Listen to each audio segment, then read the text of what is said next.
কৃষক বন্ধু প্রকল্পের টাকা ব্যাংকে ঢুকলো। যাদের ঢুকেনি তাদের কবে ঢুকবে? কৃষকদের জন্য খুবই খুশির খবর। এতদিন আপনারা কৃষক বন্ধুর প্রকল্পের টাকা পাওয়ার জন্য অপেক্ষা করছিলেন। অবশেষে সেই টাকা কৃষকদের ব্যাংক অ্যাকাউন্টে পাঠানো শুরু হয়েছে। আজকে কৃষকদের ব্যাংক অ্যাকাউন্টে টাকা ঢুকে গিয়েছে।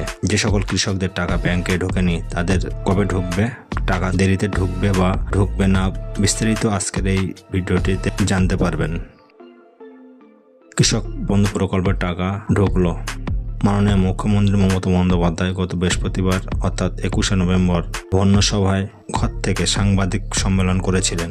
সেই সভা থেকেই রাজ্যব্যাপী কৃষক বন্ধু নূতন প্রকল্পের চলতি রবি মরশুমের টাকা পাঠানোর সূচনা করেছেন। তিনি সভা থেকে বলেছেন 22 তারিখ থেকে কৃষক বন্ধুদের ব্যাংকের অ্যাকাউন্টে টাকা দেওয়া শুরু হবে। মুখ্যমন্ত্রীর কথা মতোই আজ 22শে নভেম্বর কৃষক বন্ধু প্রকল্পের টাকা ব্যাংকে ঢোকা শুরু হয়েছে। যাদের কৃষক বন্ধু টাকা ঢোকেনি তাদের কবে ঢুকবে?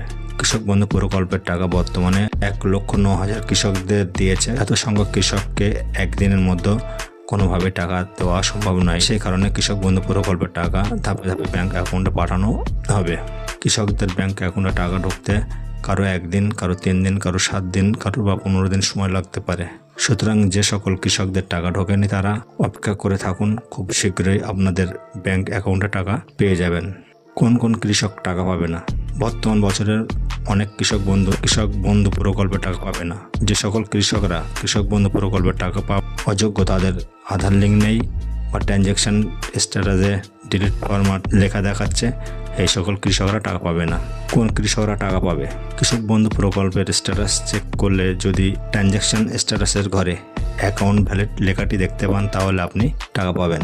তো বন্ধুরা, এটা ছিল মূলত আজকের ভিডিও। যদি ভিডিওটি ভালো লাগে অবশ্যই একটা লাইক দিয়ে যাবেন, আর চ্যানেল নতুন হলে অবশ্যই সাবস্ক্রাইব করে আমাদের সঙ্গে থাকবেন। পরবর্তী ভিডিও দেখার আমন্ত্রণ জানিয়ে আজকের ভিডিও এখানে শেষ করছি। সবাই ভালো থাকবেন, সুস্থ থাকবেন।